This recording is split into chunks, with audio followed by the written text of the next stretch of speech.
I'm Christina. It was a Monday morning, and I was at the reception desk of the pediatric clinic where I worked, entering patient records. The waiting room was half full. There was a mother bouncing a toddler on her knee, an elderly man flipping through a magazine, and a teenager with earbuds and a splinted wrist. The front door opened, and in walked a woman. Thinner than I remembered, with dyed blonde hair that didn't quite match her roots, and a wrinkled coat. It took me a few seconds to recognize her as my mother, Vivian. She said, "We need to talk right now. I'm not leaving until you listen to me." The toddler's mother looked up, and the teenager took one earbud out. I stood up. I didn't shout, cry, apologize, or reach for the phone. I spoke calmly. "Vivian, you were sent a cease and desist letter 5 days ago. You are at my workplace. I'm going to ask you one time to leave." She retorted, "Don't call me Vivian.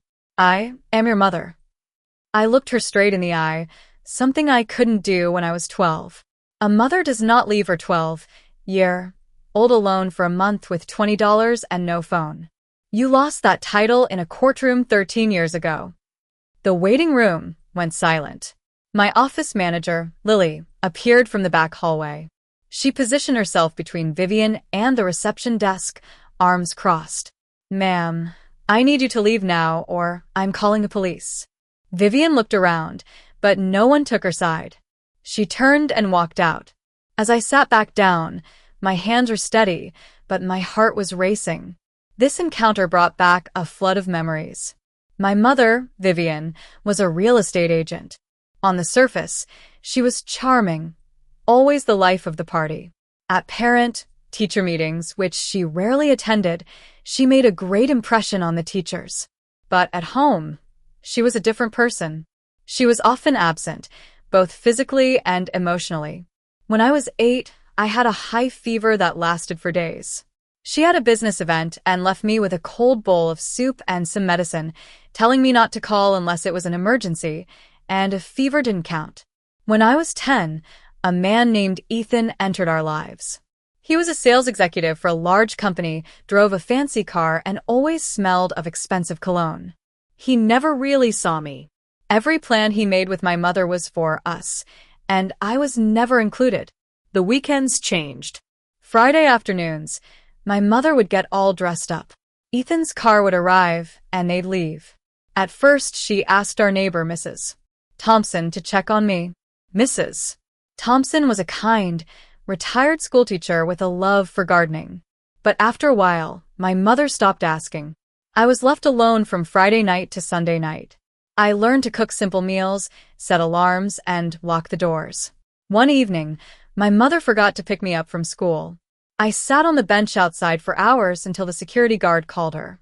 She arrived smiling, making some excuse about work. In the car, there was complete silence. There was one bright spot in my life, my grandmother, Rose. She was a warm-hearted woman who lived in a small cottage on the outskirts of town. Every Sunday before Ethan came along, she'd pick me up and take me to her place. Her kitchen always smelled of freshly baked bread and cinnamon. She quizzed me on spelling and math while we had dinner. She gave me my first journal, a blue one with a star on the cover, and told me to write down the important things, even the hard ones. But my mother and grandmother didn't get along. One Sunday after lunch, my grandmother pulled my mother aside and told her that she wasn't taking good care of me. That was the end of their relationship. My mother deleted my grandmother's number from the phone, and when I asked about her, she said my grandmother didn't want to see me anymore. I later found out that my grandmother had tried to visit us multiple times and had sent me birthday cards every year, but my mother had intercepted them all. When I was 12, my mother and Ethan planned a month-long trip to Asia. She left me $20 and a debit card without a PIN, saying, "You're old enough. Don't be a drama queen." She zipped up her designer suitcases and walked out the door without a hug or a second look. The first few days were tough. I tried using the debit card at the grocery store, but without the PIN, I was locked out. The food in the fridge started to go bad. I wrote in my journal every day to keep my sanity. By the 9th day, I was really hungry. I could feel my body protesting. I walked to a dollar store 6 blocks away. As I passed the display of disposable cameras, I had an idea.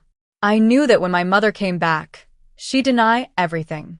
I bought the camera and took pictures of the empty refrigerator, the bank statement showing zero balance, and the calendar with the days crossed off.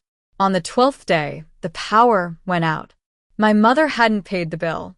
I found some birthday candles in a drawer and lit one. I used the webcam on the old laptop to record myself. I just talked, not knowing if it would ever be useful. I discovered a community center that offered free meals on Saturdays. I went there and was given a bag of food. It was the first real meal I'd had in days. One day, while using the neighbor's Wi-Fi, I saw my mother's social media posts. She was having a great time in Asia, posting selfies and talking about how much she missed me, but she never called. The turning point came when I signed up for a summer school program because they provided lunch. On the first day during a PE class, I fainted. My teacher, Ms. Davis, took me to the nurse's office. She asked me how long I'd been eating like this and who was taking care of me. At first, I was scared to tell the truth, but she assured me that I didn't have to protect anyone. I finally told her that my mother was in Asia and had been gone for 25 days. Ms. Davis called Child Protective Services. The next morning, a caseworker named Mr. Harris came to our house. He saw the state of the house, the empty fridge, and the crossed-off calendar. I showed him my journal, the pictures, and the webcam recordings. He was able to find my grandmother, Rose. She came to pick me up, and I finally felt safe. A family court hearing was scheduled. At the hearing, my mother tried to defend herself, but the evidence was overwhelming. The judge transferred my custody to my grandmother. My mother's name was entered into the state's central registry for child neglect, and she lost her custodial rights. After that, I moved in with my grandmother. Life was simple but good. I made friends at school, joined a writing club, and even won some awards. Fast forward 13 years, and here I am, working at the pediatric clinic, living in a small studio apartment. I thought I'd left all the pain behind, but then my mother showed up again, asking me to write a letter to expunge her record. She said she'd changed, but I knew better.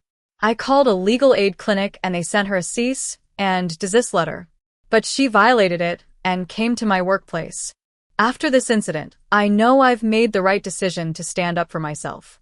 I'm done being silent. I've learned to draw boundaries, and I won't let her back into my life. My refrigerator is full, my phone works, and I have a lock on my door. I'm finally in control of my life.